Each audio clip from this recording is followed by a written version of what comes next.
The one thing you cannot be is unnatural enough was me just clout chasing and trying to combine originality. You can't put those two things together, so people need to understand that. The only thing that scares me, these guys are so scared. At some point, you have your moments in your life where you want to take over the world. Oh, you heard of him? Well, that's me. You know, you have your fair share of come-up movies. They eventually get to you. You look at these success stories from different celebrities, the rag to riches. What's stopping you from putting yourself out there and achieving success? Why am I underplaying my value? You see, when you're into rap, especially the older eras of rap, you think differently from your peers. I was born in 2001. By the time I was in high school, it was 2015. See, I didn't look at Sprite as a Sprite. I looked at Sprite like... Player haters, why? Gators made us fly. And we rock all the linen with the latest ties. Firm come first, obey your thirst. Nas and AZ, all day it hurts. So why not me? When it comes to the rap scene back in 2015, I just thought, what if I just threw together a mixtape and I'll be there with the big leaks, get a buzz going, and eventually spread out to do bigger things, maybe sign with OVO. So who cares if my style of rap is based in the early 2000s and music has drastically changed then? I could still do it. To understand how this mixtape came up, you have to understand how my love of rap came to be. The year was 2012. Just one summer day, I was watching a show called Video on Trial, which critiques music videos in a mediocre fashion. So even at the time, but then they showed Ja Rule and Jennifer Lopez's I'm Real. Now up to this point, I obviously listened to general music that came on the radio. I was once hip, but I just vibed to that song so much that I went through YouTube and did the whole rabbit hole. Ja Rule I'm Real, the next video I clicked was Always on Time. Then maybe after that, Nas and Ja Rule The Pledge, and after that, Nas is Like, then One Mic, then Tupac Do For Love. From the years 2012 to 2015, I was listening to rap constantly, finding classic rappers from the 90s, maybe 80s, and also the 2000s, and just exploring their back catalog, which was something new and always plentiful in music. Anyone from the 90s or 2000s I knew of, even low-key rappers. And I just thought it was time for me to put my money where my mouth was and give it a shot. I had done one live performance up to that point. So like any other self-respecting teenager with rapping ambitions, I watched a movie that isn't really that good unless you like rap. So that was all the motivation I needed. But at some point in your life, you also realize even if you want things to be good, they will not turn out that way. He used to come through all the time. I'm talking Juice Coupe, not with the word define. He had a sister named Erin, for sure she was fine. There was a first crush, bought my first mic, I wrote my first verse, I was about 9, I was about mine, fantasizing how I was buying. That's what I'm talking about! That's why he's the MVP! That's why he's the GOAT! The GOAT! I based this mixtape off of Illmatic, which had 10 tracks. Mine one had 8.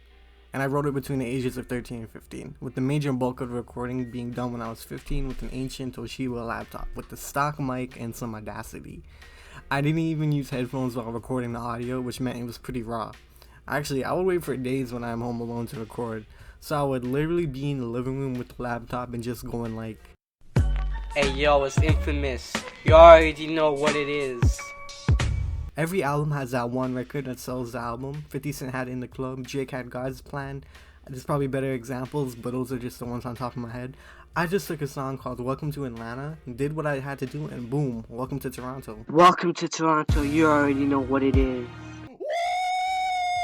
Also essential is setting up beef. I mean, that's how you come in strong, by taking names and not backing down. So get this, I took subliminal specific shots at people in my school who I honestly did not have that big of a problem with, just to stir up controversy. But at the same time, I didn't want to get kicked out, so I couldn't be too obvious with it. So what that meant was, I just had to leave a bunch of subliminal messages about people that not everybody knew about. Nobody even knew about me. The point is, I don't think anyone knew who I was dissing or what I was even talking about. Because I didn't even know what or who I was talking about. I couldn't just say, I see you sitting in the third row in French class. I'm in the back room waiting for time to pass. So me thinking I was a lyrical genius was like, you sitting there like Viva la France. I can take you out like how Nintendo did Game Boy Advance. See, when you look back on music you like, there are two metrics you have in your mind. How fire the song is, and the nostalgia you have for the song. When I thought about my mixtape back then, the nostalgia rating got way out of hand here. So since I looked at my music more fondly than I should have, Originally I was known as Nemesis, now I be infamous. But this is Exodus, damn, check this, I guess I let it all get to me. I want it to be great. taking a look at the cover art, probably the most base thing I could ever come up with in my life. I had a snapback I had from a birthday gift. This Raptors shirt was from Walmart, as was the jacket. I took the picture in my bathroom and just edited it into PicMonkey and then threw in cool text logo it goes, and here we are today. Hey yo, check it, let Red Haze be the first of the chronologically series. Almost got suspended, so I had to make a fake apology. I be infamous, not Mob Deep, not even Prodigy. I'm X Sales Prodigy, obviously. I mean, it's alright, like. So if you listened to some of the snippets and thought it was terrible, you probably are curious about what the Swirl's reaction was. But if you thought these snippets were good, please marry me. Anyways, after I finished the album, I posted it on SoundCloud and then proceeded to print out the artwork on my inkjet printer while replacing the artwork from my dad's Bat Outta Hell album. Now at this point, the only airplay this album had was me announcing it on like Instagram 4 weeks prior. I just quietly uploaded the album onto SoundCloud, put the link in the Instagram bio, and went about my day. So the next day when I went into school, for probably the first time in my damn life, everyone was dead ass taking notice of me. I had random people in higher grades come up to me asking me about the album. People were giving me ratings, messaging me on Instagram. It was a wild time. Either people saw the potential or just respected how much ambition I had for myself. The attention, some good, some bad, but boy did the good outweigh the bad. I genuinely felt accomplished. I had all these random people from grade 9 to 12 who just knew me or knew of me, and that was the status. At that moment, two things happened.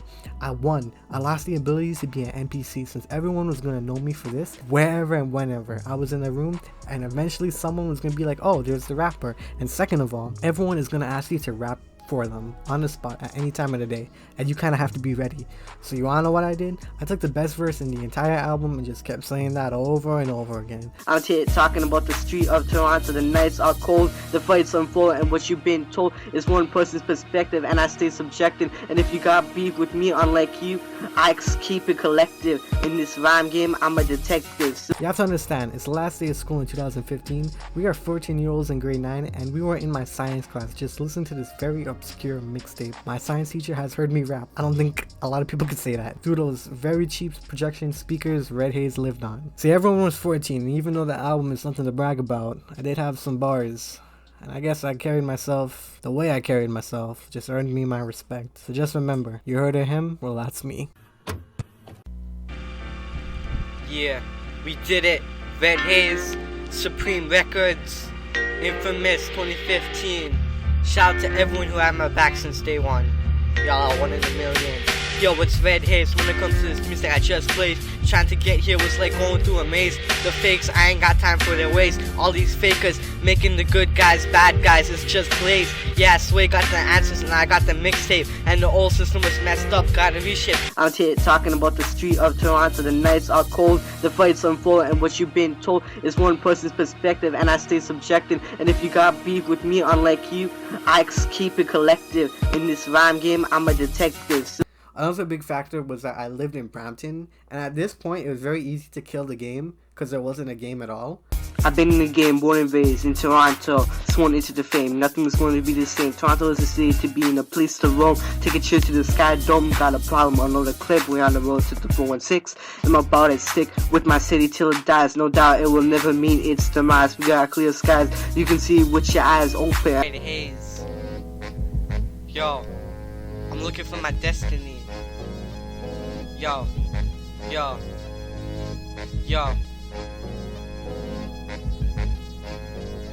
I came on the scene incredibly from beginning to end. It's been a tragedy. I've been looking for my destiny. I'm going out independently, so I'm looking for my infamous destiny.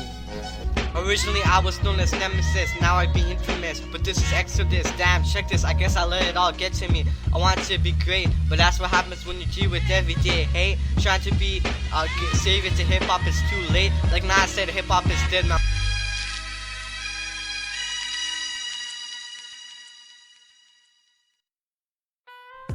Hey yo, it's infamous. You already know what it is. The nights are cold, the fights unfold, and what you've been told is one person's perspective, and I stay subjective. And if you got beef with me, unlike you, I keep it collective. In this rhyme game, I'm a detective. Still